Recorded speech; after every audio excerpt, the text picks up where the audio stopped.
श्री कुंज बिहारी श्री सुखदेव श्री श्याम चरण दास जय श्री गुरुदेव। भक्त भक्ति भगवंत गुरु चतुर नाम वपु एक, इनके पद वंदन किए नासे विघ्न अनेक।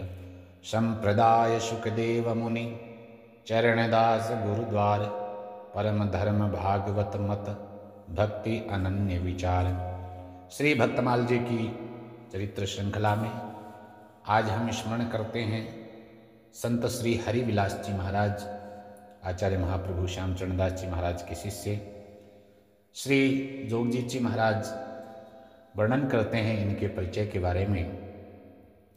हरिविलास हरि ही लखे चरण दास कर ज्ञान, जिनकी टेक जो भक्ति में दीने तन मन प्राण। ये दोहा है और एक चौपाई में वर्णन किया। चरण दास शिष्य साधु जो पूरा, ज्ञान ध्यान रहनी में सूरा। ये परिचय वर्णन किया है। तो श्री हरिविलास जी महाराज आचार्य महाप्रभु जी के शिष्य और जिनकी गुरु गोविंद में श्री हरि गुरु में सम बुद्धि है, जिन्होंने श्री भगवान का विलास गुरु कृपा से प्रत्यक्ष दर्शन किया है, वे तन मन से श्री हरि की भक्ति को समर्पित थे। हरि विलास हरि ही लखे चरण दास कर ज्ञान। गुरु गोविंद के प्रति एक जिनकी भावना है, एक निष्ठा है, ऐसे समर्पित थे।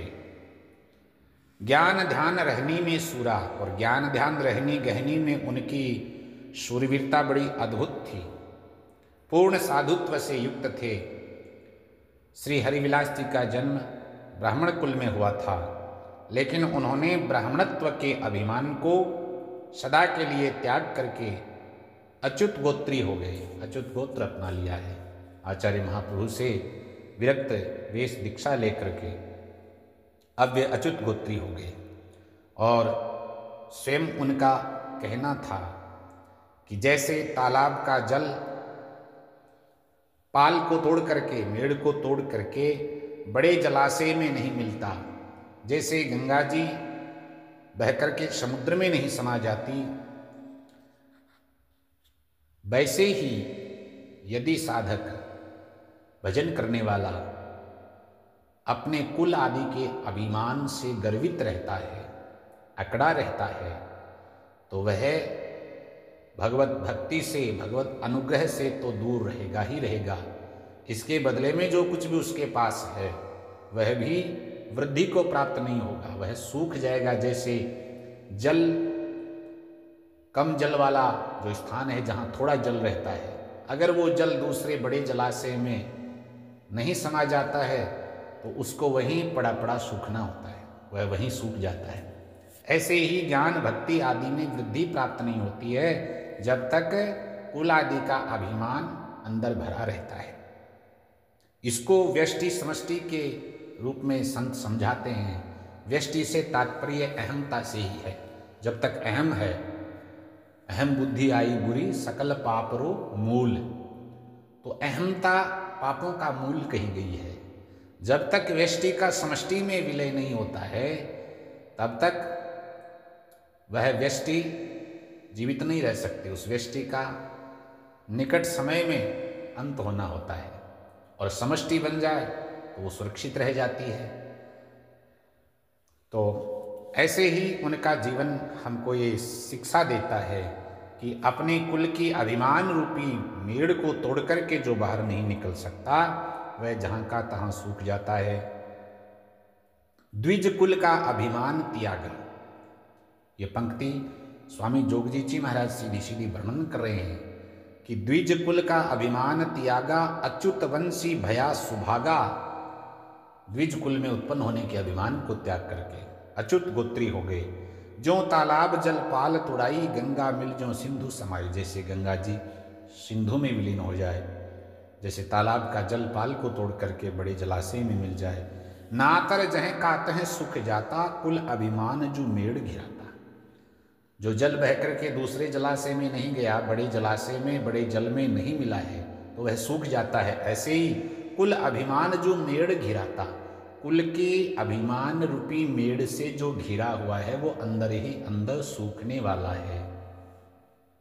श्री हरिविलास जी की बुद्धि धन्य है जो उन्होंने ऐसी रीति खोज करके अहमता का बीज तक नष्ट कर दिया। उनके माता पिता धन्य हैं। श्री हरिविलास जी मान प्रतिष्ठा की आशा छोड़ करके अपने कुल को त्याग करके श्री महाराज चरणदास जी के शिष्य हुए। कुल आदि का अभिमान रखने वाले तो सभी अथाह भव सागर में डूब गए। जीवन का संपूर्ण पतन करने के लिए एक अभिमान पर्याप्त है, चाहे वो विद्या का हो, कुल का हो, रूप का हो, पद प्रतिष्ठा का हो। जातिर्विद्या महत्वम रूप यौवनम एवं च, ये मोटे मोटे 5 बताए हैं। तो कोई भी अभिमान हो, विद्या का, रूप का, कुल का, यौवन का, धन का, ये पतन के लिए पर्याप्त है, एक भी यदि हो। और ये अभिमान ही नरक का मूल है। इसलिए भक्ति सागर जी में महाराज वर्णन करते हैं आचार्य चरण दास यूं कहत है सुनियो संत सुजान, मुक्ति मूल आधीनता नरक मूल अभिमान। बड़ी गंभीर बात सीधे साधे शब्दों में संतों ने, आचार्यों ने कह दी है कि मुक्ति मूल आधीनता। अधीनता तो मुक्ति का मूल है और नरक मूल अभिमान। अभिमान नरक का मूल है। लेकिन श्री हरिविलास जी तो सद्गुरु शरण में आकर के अभिमान को नष्ट करके श्री भगवान से अपनी प्रीति लगा करके अपने परम लक्ष्य को पा गए। इसलिए कुल अभिमानी बूढ़े सारे, भव सागर बे थाह मझारे। भव सागर की कोई था नहीं है, उस अथाह भव सागर के मझारे यानी मध्य में कौन डूबे? बोले कुल अभिमानी बूढ़े सारे। कुल का अभिमान जिन जिन को था वो सब डूबे। हरिविलास अभिमान नशायो, चरणदास सतगुरु शरणायो। गुरु महाराज के शरण में आकर के इस अभिमान को एकदम छूमंतर हो गए, त्याग दिया सदा सर्वदा के लिए। अभिमान नष्ट हो गया है। ब्रह्मविलासी विमुख सम फंदे ना ही पराय, हरिविलास की बुद्धि पर जोग जीत बलि जाए। श्री जोगजीत जी महाराज श्री हरिविलास जी की बुद्धि की प्रशंसा करके कहते हैं कि वे तो ब्रह्मविलासी है। ब्रह्मविलासी यानी जो भगवत भक्त है वो जगत विलासी की तरह बंधन में नहीं बनता है। जगत विलासी मतलब संसारी व्यक्ति जो भगवत विमुख है। ब्रह्मविलासी तो भगवत कृपा से नित्य मुक्त होता है और नित्य परमानंद को प्राप्त होता है। श्री हरिविलास जी अच्छे महात्मा थे, गुरु सेवी साधक थे। श्री राधा कृष्ण की युगल सरकार की उपासना करने वाले रसिक भक्त थे। उन्होंने ब्रज लीला के कई सुंदर पदों का, वाणियों का मानव समाज को उपदेश करके अनुग्रहित किया है। 2 पद उनके प्राप्त हुए वाणी में। ये आँखियाँ मोहन सो अटकी, एक पद में कहते हैं ये आँखियाँ मोहन सो अटकी, एक दिना की बात श्याम की सुधी, नहीं भूलत बंसी बटकी। एक दिन की बात है, उस बंसी बट की सुधी तो सखी कहती है मैं नहीं भूल सकती।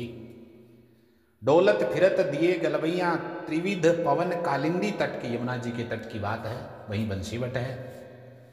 तो गलबैया दिए हुए युगल सरकार डोलत फिरत घूम रहे हैं, विहार कर रहे हैं कालिंदी तट, यमुना जी के तट पर। कब दो भर भर नैन सखीरी, हम देखे छवि नागर नट की। उस नागर नट की छवि को हमने भरपूर उस छवि का दर्शन किया है। भर भर नैन, हमारी आंखें धन्य हो गई उस छवि का दर्शन करके। तब ते भोर जात वृंदावन शीश धरूं गोरस की मटकी। अब उस दिन वो लाभ मिल गया, उस दिन ठाकुर जी का अनुग्रह हो गया, कृपा हो गई प्रिया प्रीतम की। तो तब से नित्य ही गोरस की मटकी सिर पर रख करके तब ते भोर जात वृंदावन, सुबह सुबह ही मैं उधर ही निकल जाती हूँ। निस दिन आठों याम अलीरी, बैरिन बंसी धुन उर खटकी। अब महाराज वो बंसी बट के यमुना तट पर, बंसी बट के नीचे जो मधुर बंसी की ध्वनि सुनाई पड़ी, वह हृदय में आठों याम खटकती रहती है। वह छवि कहाँ लगी बरनो, बलिहारी नीलांबर पीतांबर पट की। दोनों युगल सरकार ने जो नील और पीत वस्त्र धारण किए हैं उसकी मैं बलिहारी जाती हूँ। कहाँ तक वर्णन करूँ। हरिविलास सब सुध बुद्ध त्यागी, कुल मर्याद लाज घूंघट की। अब उस समय के पारिवारिक परिवेश के अनुसार जो मर्यादा थी घूंघट आदि की, कहते हैं कि सुध बुद्ध सब त्यागी कुल मर्याद। कुलादि की मर्यादा भी नहीं रही जब हमने इस दिव्य युगल स्वरूप के दर्शन किए हैं। तो इस पद में गौरस बेचने जाती हुई गोपिकाओं को वंशी वट के पास यमुना जी के किनारे गलवैयाँ दिए हुए श्री श्यामा श्याम के जो सुंदर दर्शन हुए, उनकी मनोहारी छवि अंकित की है। दूसरे पद में दही बेचने जाती हुई गोपियों के साथ मार्ग में हंसी ठिठोली करने का भाव अद्भुत वर्णन किया है, उद्धृत किया है इस वाणी में। बरजो नहीं मानत बार बार, खूब बरजा मना किया बार बार, लेकिन मानने वाले नहीं ठाकुर जी। बरजो नहीं मानत बार बार, जब मैं जात सखी दधी बेचन, भाजत कंकर मार मार। जब जब मैं दही बेचने के लिए मटकी सिर पर रख करके गौरस की जाती हूँ, तो भाजत कंकर मार मार, कंकड़ मार मार के भग जाते हैं। ले लकुटी मटकी मही पटकत, घूंघट देखत तार तार।